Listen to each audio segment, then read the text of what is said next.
Hello दोस्तों, आज आप सेक्शन 161 को रिवाइज़ करेंगे। तो ये नोट्स स्वामी सर द्वारा प्रिपेयर किए गए हैं, तो क्रेडिट्स अराउंड को आता है। तो चलिए बिना टाइम वेस्ट किए हुए आप इसको शुरू करते हैं। जैसे पहले अपन ने पढ़ा था अपॉइंटमेंट ऑफ डायरेक्टर्स, ये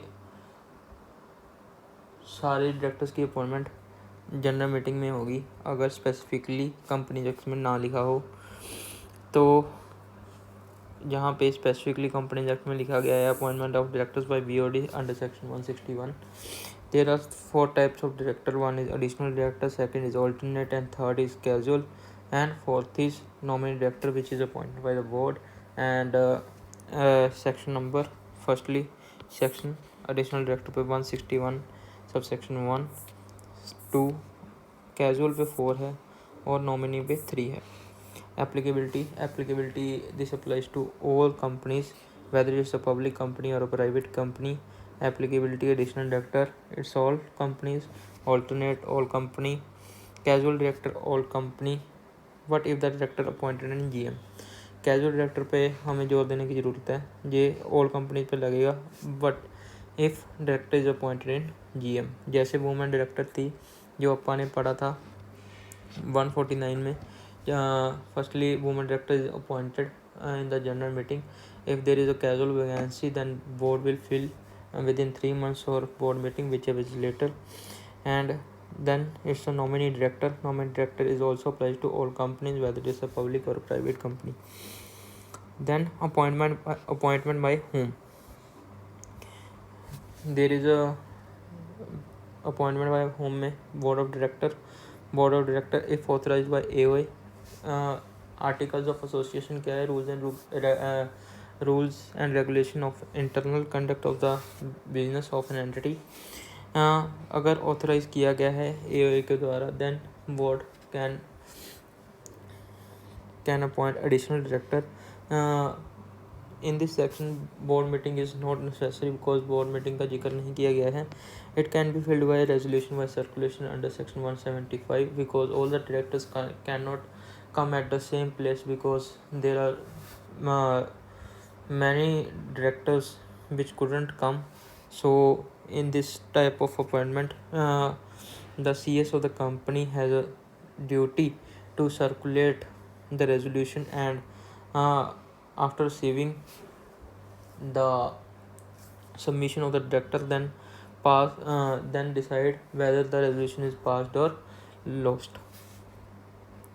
Then it's a alternate director by BOD if authorized by AOA, और अगर AOA के द्वारा ऑथराइज नहीं है, then another option is alternate director को अपॉइंट करेगा BOD, अपॉइंट करेगा, और रेजोल्यूशन उसके बाद रेजोल्यूशन पास करवाना होगा GM में। GM is whether is extraordinary general meeting और एनुअल जनरल मीटिंग। ये भी बोर्ड मीटिंग में कोई ऐसी स्पेसिफिक कंडीशन नहीं है कि बोर्ड मीटिंग में अपॉइंट होना चाहिए, कैन बी बाई RVC हो सकता है। उसके बाद आता है कैजुअल डायरेक्टर। इसमें बोर्ड मीटिंग नेसेसरी होती है, जो कि इसमें वर्ड ऑथराइज नहीं लिखा है, सब्जेक्ट टू AO लिखा है। अगर मान लीजिए सब्जेक्ट टू AO का क्या मतलब होता है कि आर्टिकल्स में कुछ और तो नहीं लिखा, अगर कुछ और लिखा है तो वो फॉलो करेंगे।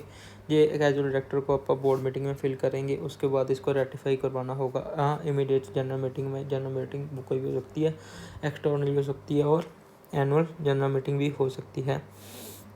और नॉमिनेट डायरेक्टर भी बोर्ड अपॉइंट करेगा सब्जेक्ट टू AOA। ये भी RVC से फाइल हो सकता है, RVC resolution by circulation that is specified under section 175। उसके बाद टेन्योर कितना होगा, एडिशनल डायरेक्टर का टेन्योर कितना होगा। these all types of directors which we are studying in this lecture, these all directors are appointed to reduce the workload from the directors because they are not able to manage the same. So tenure will be short term period, so till next general meeting or last day on which AGM should have been held. if adjourned तो last day लिया जाएगा जो कि AGM का होना चाहिए था, not adjournment date. सो इन दोनों में से which ever is earlier. Alternate director का जब तक ओरिजिनल डायरेक्टर वापस नहीं आ जाता या ओरिजिनल डायरेक्टर का टेन्योर ख़त्म नहीं हो सकता, whichever is earlier. Casual director का जब तक जिसकी वजह से कैजुअल वैकेंसी हुई है, तो जिसकी वजह से हुई है वैकेंसी, तो उसका टेन्योर कितने वक्त तक था तो वो लिया जाएगा। जो जिसकी जिसकी वजह से कैजुअल वैकेंसी राइज हुई है, it might be the rotational director, non-rotational director, we can treat it as like original director. Nominated director, this is based on the agreement. Then reason, अगर मान लीजिए एडिशनल डायरेक्टर पे restriction है कि जैसे मान लीजिए अपा जनरल मीटिंग में किसी डायरेक्टर को अपॉइंट करना चाहते थे, वो जनरल मीटिंग में अपॉइंट नहीं हुआ, तो अपा उसको बैकडोर एंट्री भी नहीं करवा सकते कि अपा एडिशनल डायरेक्टर के रूप में उसको ले आए। अगर वो जनरल मीटिंग में अपॉइंट नहीं हुआ तो वो एडिशनल डायरेक्टर के रूप में नहीं आ सकता। ऑल्टरनेट डायरेक्टर तभी अपॉइंट होता है जब ओरिजिनल डायरेक्टर मोर देन और इक्वल 3 मंथ्स के लिए इंडिया से बाहर गया हो। तो ऐसा है कि जो डायरेक्टर बाहर गया है वो खुद नहीं बता सकता कि मेरी जगह पे कौन आएगा, तो वो ये बोर्ड की पावर है कि उसकी जगह पे कौन आएगा वो ही डिसाइड करेगा। तो उसके बाद कैजुअल डायरेक्टर आता है। रीज़न है इसके DDDRR। First is death, second is disqualification, third is disability, fourth is resignation, that is in 169, and one is removal before expiry of tenure. Restriction, casual vacancy तभी fill होगी, casual vacancy तभी मानी जाएगी जब casual vacancy only if director appointed in GM। अगर additional director alternate director की casual vacancy होती है तो 161(4) में नहीं फिल की जाएगी। नॉट टू अप्लाई, इट में B filled as per the AOA और GM के रेजोल्यूशन पास करके हो सकता है। नॉमिनेट डायरेक्टर का क्या है, जब तक अगर लोन 15 दिन के लिए दिया गया है तो 15 दिन के लिए हो सकता है, अगर 5 साल के लिए दिया है तो 5 साल के लिए हो सकता है। जो नॉमिनेटेड बाय एन इंस्टीट्यूशन या nominated by an institution, bank institution में क्या आता है, बैंक और फाइनेंशियल इंस्टीट्यूशन आता है as per provision of any lower agreement, और by CGSG having shareholding in government company.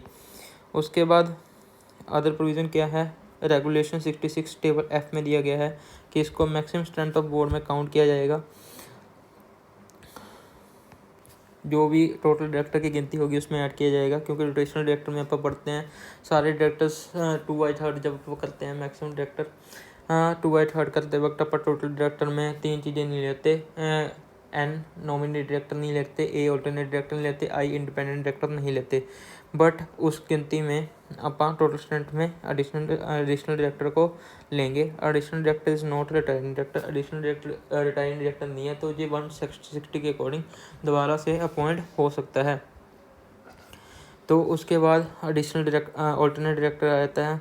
अगर मान लीजिए ऑल्टरनेट डायरेक्टर का टेन्योर ख़त्म हो रहा है उसको, और उसमें ना तो मीटिंग में रेजोल्यूशन पास होता है और ना ही ऐसा कहा जाता है कि ये फिल नहीं किया जाएगा, तो उसकी ऑटोमेटिक रिअपॉइंटमेंट क्या होगी, ओरिजिनल डायरेक्टर की होगी, ना कि ऑटोमेटिक रिअपॉइंटमेंट किसकी होगी, रीजनल डायरेक्टर की होगी, ना कि ऑल्टरनेट डायरेक्टर की होगी। अगर मान लीजिए इंडिपेंडेंट डायरेक्टर है तो ऑल्टरनेट डायरेक्टर भी should be also independent director ही होगा। और उसके बाद अगर मान लीजिए ऑल्टरनेट डायरेक्टर अपॉइंट किया गया है, वो एक ऑल्टरनेट डायरेक्टर 2 डायरेक्टर जो बाहर गए हैं उसके लिए नहीं अपॉइंट हो सकता, एक ऑल्टरनेट डायरेक्टर एक के लिए हो सकता है। और जैसे मान लीजिए XYZ mister XYZ Wipro company में डायरेक्टर है, XYZ क्या है, विप्रो कंपनी में डायरेक्टर हैं, तो जेड चला जाता है 6 महीने के लिए बाहर चला जाता है जेड, और उसके बिहाफ पे बाय कहता है कि मैं आपके लिए डायरेक्टर ऑल्टरनेट डायरेक्टर का कर लेता हूँ, बाय कहता है जेड के बिहाफ पे मैं कर लेता हूँ, बट ये नहीं हो सकता, वो कोई और ही डायरेक्टर होगा, because these directors are appointed to manage the workload of the board of directors. ये इंपॉर्टेंट है, ये ध्यान रखिएगा। ये डायरेक्टरशिप अंडर सेक्शन 165 में जो 20 डायरेक्टर अपॉइंट हो सकते हैं उसमें काउंटिंग में इंक्लूड होगा ये। Alternate director, original director can't assign his office under section 166.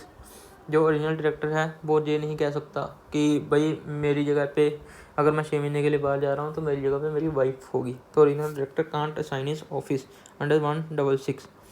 और उसके बाद आ जाता है हमारा कैजुअल डायरेक्टर, जहाँ पे कोई बोर्ड की बोर्ड कोई ऑब्लिगेशन नहीं है बोर्ड की, वो फिल करे ही करे, बट क्या है, वुमेन डायरेक्टर और इंडिपेंडेंट डायरेक्टर के केस में इसको फिल करना ही होगा।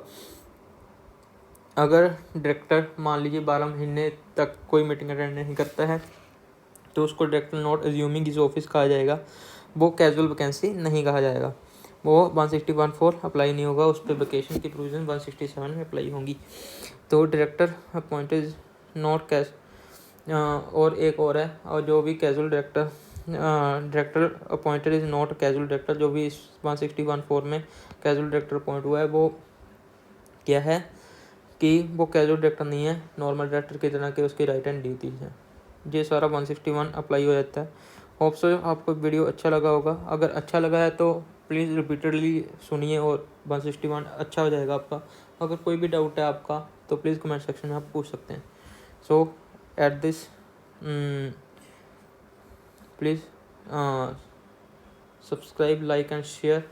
So hopefully we will continue with that sequence. Thank you.